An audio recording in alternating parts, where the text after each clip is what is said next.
ప్రభుత్వం ఇవ్వచూపిన ₹1 నగదు పారితోషికం మరియు ఇంటి స్థలాన్ని నందిని సిద్ధారెడ్డి తిరస్కరించడం తెలంగాణ అస్తిత్వ పరిరక్షణలో మైలురాయిగా నిలుస్తుందని కేటీఆర్ అన్నారు.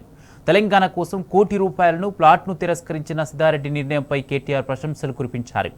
అల్వాలోని సిద్ధారెడ్డి నివాసంలో జరిగిన సమావేశంలో ఉద్యమకాల స్మృతులను గుర్తు చేసుకున్నారు. ప్రభుత్వమే తెలంగాణ అస్తిత్వంపై కుట్రలు చేస్తున్న ఈ తరుణంలో తెలంగాణ సమాజానికి నందిని సిద్ధారెడ్డి గట్టి సందేశం పంపారని కేటీఆర్ అన్నారు. సిద్ధారెడ్డి నిర్ణయం సమాజానికి గొప్ప సందేశం ఇచ్చిందని చెప్పారు. తెలంగాణపై ప్రస్తుతం జరుగుతున్న అస్తిత్వ దాడులపై సమావేశంలో చర్చ జరిగింది.